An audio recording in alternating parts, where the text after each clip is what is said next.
Ya, Assalamualaikum warahmatullahi wabarakatuh. Perkenalkan, nama saya Zidane Zan Leonard Lagaronda, Stambuk F551 19020. Assalamualaikum warahmatullahi wabarakatuh. Perkenalkan, nama saya Krisafilin Anastasia dengan Stambuk F551 19014. Baik, Assalamualaikum warahmatullahi wabarakatuh. Perkenalkan, nama saya Amalia dengan nomor Stambuk F551 19029. Assalamualaikum warahmatullahi wabarakatuh. Perkenalkan, nama saya Ahmad Randi Revandi dengan Stambuk F551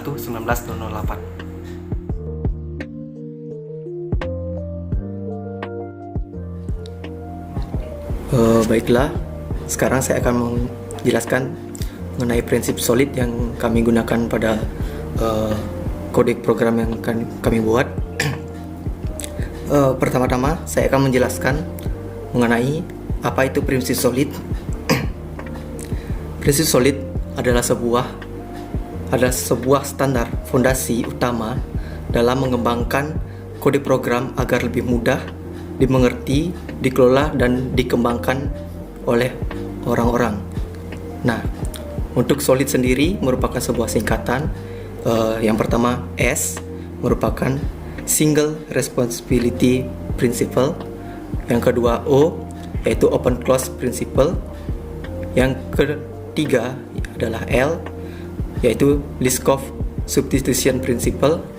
Yang keempat yaitu I yaitu Interface Segregation Principle.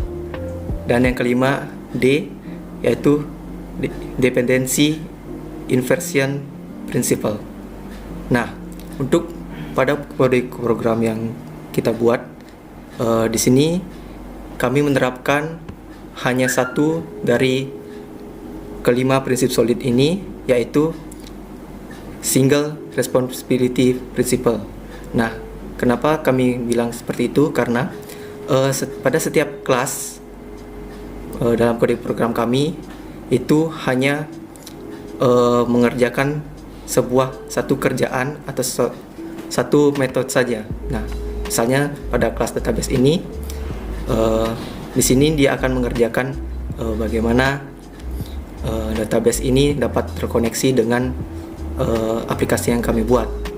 Nah, dan satu lagi pada POS di sini merupakan kode yang dimana berfungsi untuk memberikan perintah-perintah query untuk database, baik itu mendapatkan semua data, menyimpan data baru.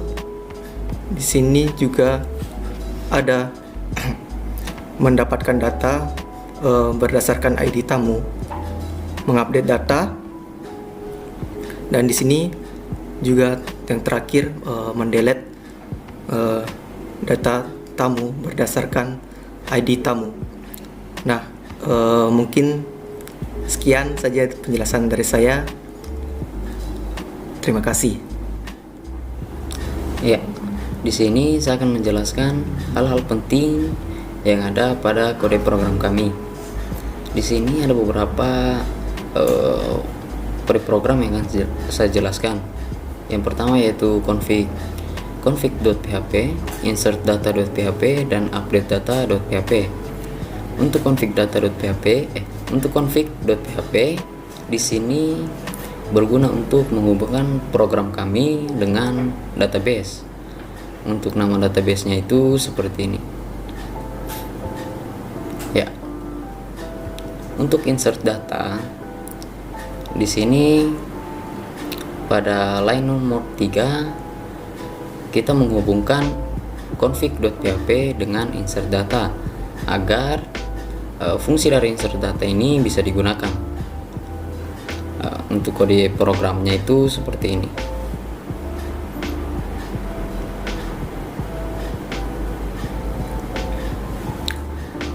Ya, untuk kode program line 47 sampai line 45 itu berguna sebagai tampilan dari program kami. Untuk tampilan dari kode program ini itu seperti ini. Di sini ada ID tamu, nama pelanggan, jenis kelamin, alamat, dan nomor telepon. Tampilan ini sama seperti kode program di sini. Yang pertama yaitu ID tamu, nama pelanggan, jenis kelamin, alamat, nomor telepon. Ya, kemudian kita masuk pada update data.php.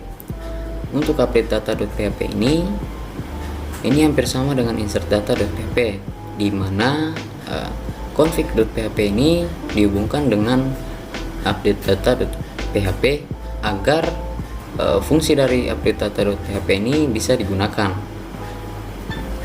Ya, untuk kode programnya itu seperti ini. Untuk yang pertama ini kode program berguna ketika kita menekan tombol update, akan muncul ID tamu, nama tamu, jenis kelamin, alamat, dan nomor telepon yang telah kita pilih. Kemudian untuk yang ini berguna ketika kita sudah mengubah data yang telah kita pilih tadi. Kemudian untuk line 61 sampai line 99 itu berguna untuk tampilan dari program kami. Untuk tampilan dari kode program ini itu seperti ini.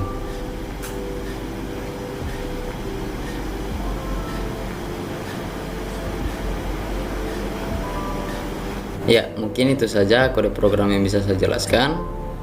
Untuk kode program selanjutnya akan dilanjutkan oleh teman saya. Baik, di sini saya akan menjelaskan kode program button delete. Nah, di sini yang pertama bisa kita lihat pada file delete data.php. Pada line 3 terdapat include once config.php, di mana di sini dia mengambil file dari folder config yang berisi file config.php, di mana file config.php ini merupakan file untuk pengkoneksian ke database seperti yang sudah dijelaskan oleh teman saya sebelumnya tadi. Nah, kemudian pada delete data.php ini kita bisa melihat pada kode program berikut, yakni merupakan kode program untuk menjalankan delete atau penghapusan data, di mana dia menggunakan ID tamu sebagai primary key untuk dapat mengambil data-data komponen apa saja data-data dari ID tamu, seperti contohnya pada aplikasi terdapat nama tamu, jenis kelamin, alamat, dan juga nomor telepon. Jadi dengan hanya kita menarik primary key, maka data yang lain juga akan mengikut. Jadi seperti itu. Nah, kemudian untuk kode program yang di bawah ini adalah kode program untuk desain dari tabel aplikasi kita, seperti ada tabel kolom ID tamu, ada nama pelanggan, ada jenis kelamin, alamat, nomor telepon, dan juga di bagian bawah terdapat kode program untuk tombol update data, tambah data. Kemudian pada indeks PHP kita bisa melihat di bagian atas juga terdapat kode program untuk delete, di mana di sini dia menarik data-data dari ID tamu tadi. Kemudian setelah itu dilakukan penghapusan data. Nah, pemanggilan file delete data.php itu bisa kita lihat di bagian bawah. Nah, ini merupakan kode program untuk penghapusan data. Jadi saat kita mengklik tombol delete data di sini, maka akan muncul suatu informasi confirmation apakah kita ingin menghapus data tersebut atau tidak. Nah, kode programnya adalah ini, ingin menghapus data atau tidak. Jika oke, maka data tersebut akan terhapus. Nah, jadi itu adalah kode program untuk delete data. Kemudian saya akan masuk pada materi prinsip desain atau singleton. Di sini kita bisa melihat materi tersebut pada file database.php. Jadi di sini saya akan menjelaskan sedikit mengenai prinsip desain singleton. Nah, sebelumnya apa sih singleton itu? Jadi prinsip singleton ini dipakai untuk menyelesaikan masalah instansiasi. Nah, apa itu instansiasi? Instansiasi itu adalah tidak lain pembuatan instance atau objek dari suatu kelas. Nah, mungkin secara sadar atau tidak sadar, kita sering menginstansiasi atau membuat suatu objek yang sama di berbagai tempat atau file. Nah, hal ini akan menyebabkan alokasi dari memori dapat berlebihan jika terdapat banyak objek yang kita buat. Nah, disinilah penerapan singleton ini sangat direkomendasikan untuk kelas objek yang hanya diperlukan satu kali objek dalam runtime atau eksekusi program. Contohnya seperti koneksi database. Nah, berikut merupakan contoh bagaimana singleton dapat bekerja. Jadi bisa kita lihat di file database.php ini. Pada line ini ya, kita fokus pada line ini, di mana kita membuat objek dengan ini line 23 public static function get instance.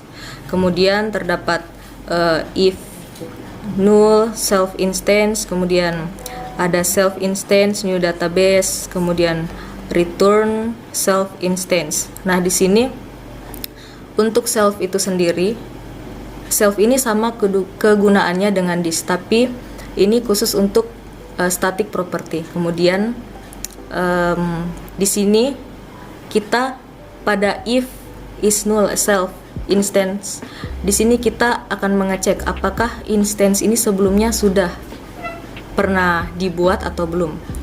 Jika belum, maka akan dibuat instance new database. Nah, setelah itu akan return self instance. Nah, kemudian untuk memanggil objek database tadi, di sini kita menggunakan database get instance. Di sini kita bisa lihat di sini ya, di post.php. Jadi di sini penggunaan pemanggilan objek tersebut. Nah, this db database get instance. Lalu, jadi tanpa singleton kita akan membuang-buang alokasi memori. Misalnya saja kita membuat suatu objek di objek database di file A dengan kode program misal $db sama dengan new database, atau setelah itu kita buat lagi atau menginstansiasi database di file B, kemudian kita menginstansiasi lagi atau membuat objek lagi di file C. Nah, hal ini akan membuat kode program tersebut menjadi tidak efisien karena apa? Karena terlalu banyak pembuatan objek. Jadi disinilah prinsip desain singleton sangat diperlukan.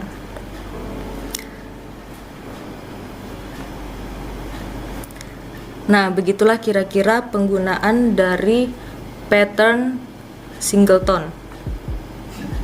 Dengan begini, kita tidak akan pernah membuat instansiasi baru walaupun kode kelas ini di-include di mana-mana. Jadi sudah pasti dalam runtime hanya akan menggunakan satu objek saja.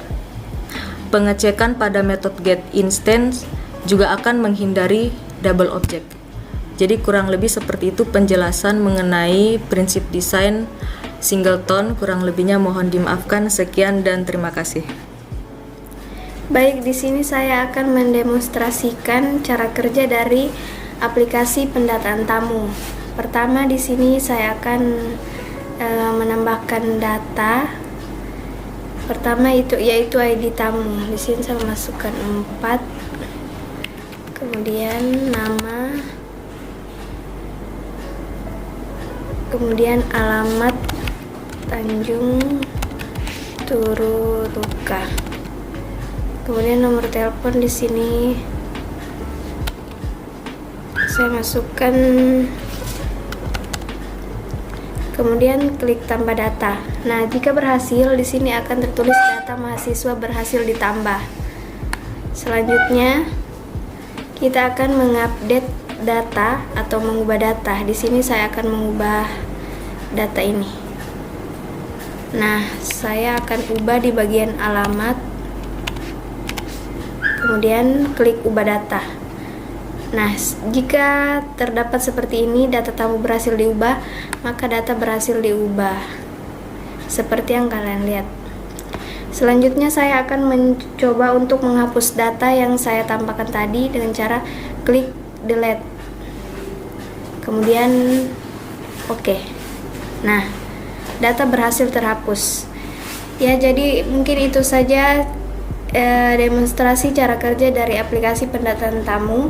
Kurang dan lebihnya mohon dimaafkan. Wabillahi taufiq wal hidayah. Assalamualaikum warahmatullahi wabarakatuh.